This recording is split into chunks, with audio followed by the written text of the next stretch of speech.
খেজুর, কোনো আলেম খেজুর একটু চিবিয়ে ওই চিবানো খেজুরটা বাচ্চার ঠোঁটের মধ্যে লাগাই দিবে। আল্লাহ রাসূল সাল্লাল্লাহু আলাইহি ওয়াসাল্লাম বাচ্চাদেরকে এরকম তাহনিক করতেন। Rose TV 24. Enjoy by listening to the Holy Quran. সন্তান দেয়ার মালিক কে? আল্লাহর কাছে দোয়া করবেন, রব্বিলা তাযারনি ফারদাও ওয়া আনতা খায়রুল ওয়ারিসিন। এটা নবীদের দোয়া, পারেন না দোয়াটা? সবাই পড়েন আমার সাথে, রব্বিলা তাযারনি ফারদাও ওয়া আনতা খায়রুল ওয়ারিসিন। এর মানে হলো, আল্লাহ আপনি আমারে নিঃসন্তান বানিয়ে এই দুনিয়ায় রাখবেন না, আপনি তো উত্তম উত্তরাধিকার তৈরিকারী, আপনি উত্তম সন্তান দানকারী, ঠিক কিনা? আল্লাহ তাআলা সন্তান দেন, এজন্য আপনি দোয়া করবেন, এই দোয়াগুলো পড়বেন। রব্বি হাবলি মিনাস সালিহিন, আমার সাথে সাথে আওয়াজ করে পড়েন, রব্বি হাবলি মিনাস সালিহিন। কেউ বাদ যাবেন না, আওয়াজ করে সবাই পড়ুন, রব্বি হাবলি মিনাস সালিহিন। এর অর্থ হচ্ছে, হে আল্লাহ আপনি আমাকে নেককার সন্তান দান করেন। আওয়াজ করে পড়েন আমিন। নেককার স্ত্রী, নেককার সন্তান আল্লাহর কাছে চাইতে হয় ভাইয়েরা, না চাইলে পাওয়া যায় না। আল্লাহ ছেলে বা মেয়ে কিছু একটা দিলেন, তখন শুকরিয়া করবেন কার? নাকি না শুকরি করবেন? অনেকে ছেলে পছন্দ করে, মেয়ে পছন্দ করে না, আছে না নাই? যদি কেউ থেকেও থাকে, চেঞ্জ ইউর মাইন্ড, আপনার মাইন্ডটা চেঞ্জ করেন। ছেলে হোক মেয়ে হোক, শুকরিয়া করবেন কার? কারণ পৃথিবীর এই যে বড় বড় বিজ্ঞানীরা মাইক বানাতে পারে, মোবাইল বানাতে পারে, কম্পিউটার বানাতে পারে, রকেট বানাতে পারে, জেট প্লেন বানাতে পারে, হেলিকপ্টার বানাতে পারে, কিন্তু পৃথিবীর সব বিজ্ঞানীরা মিলে একটা বাচ্চা বানাতে পারবে? একটা সন্তান বানাতে পারবে?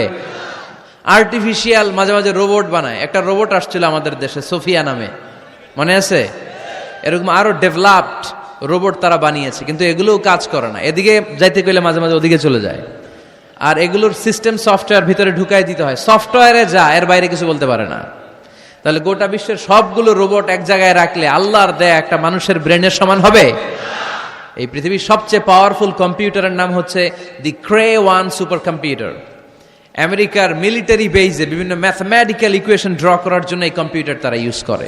এরকম 10,000 সুপার কম্পিউটার মিলেও একটা হিউম্যান ব্রেইনের সমান হবে না। চিল্লায় পড়েন সুবহানাল্লাহ। তাহলে ছেলে হোক মেয়ে হোক, শুকরিয়া করব কার? অনেকে ছেলে হইলে মহা খুশি, পাড়ার সবাইরে মিষ্টি খাওয়ায়, মেয়ে হইলে খুশি হয় না, আছে না নাই? এরকম করবেন না, কারণ আপনার হাতেও নাই, আপনার বউয়ের হাতেও নাই। কার হাতে? তো যেটা আল্লাহর হাতে, এটা নিয়ে আপনারা তো টেনশন কেন? আল্লাহর হাতে ছেড়ে দেন না। আবার অনেকে টানা ছেলে হইতেছে, 1 2 3 4, খালি দোয়া করে আল্লাহ একটা মেয়ে দাও, মেয়ে দাও। পঞ্চমবারে হয়েছে আবার ছেলে, আছে? আবার অনেকের টানা মেয়ে হইতেছে, 5টা মেয়ে, খালি দোয়া করে আল্লাহ একটা ছেলে দাও। ষষ্ঠবারও হয়েছে মেয়ে। এটা আমার হাতেও নাই, আপনার হাতেও নাই, ডাক্তারের হাতেও নাই। কার হাতে? তো যারটা যার হাতে, হের হাতে ছেড়ে দেন। পারবেন নাকি না শুকরি করবেন? আল্লাহ বলে, খবরদার, দুনিয়ার সবাই অনেক কিছু বানাতে পারে, অনেক কিছু তৈরি করতে পারে, কিন্তু একটা সন্তান দিতে পারে না। তুমি 6টা ছেলে পাওয়ার কারণে না শুকরি করো, মেয়ের জন্য আমার বিরুদ্ধে কথা বলো। এমন অনেক দম্পতি আছে 20 বছর কেঁদে কেঁদে জীবনটারে শেষ করে দিল। আমি এমন পরীক্ষায় ফেলেছি, একটা সন্তানও তাদের দেই নাই।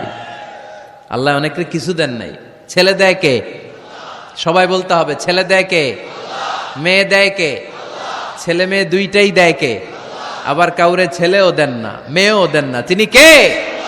এজন্য তিনি বললেন, ইয়াহাবু লিমান ইয়াশাউ ইনাসান ওয়া ইয়াহাবু লিমান ইয়াশাউ যুকুর আও ইউযাওয়িজুহুম যুকরানা ওয়া ইনাসা ওয়া ইয়াজআলু মান ইয়াশাউ আকিমা ইন্নাহু আলিমুন কাদির। পড়েন সুবহানাল্লাহ।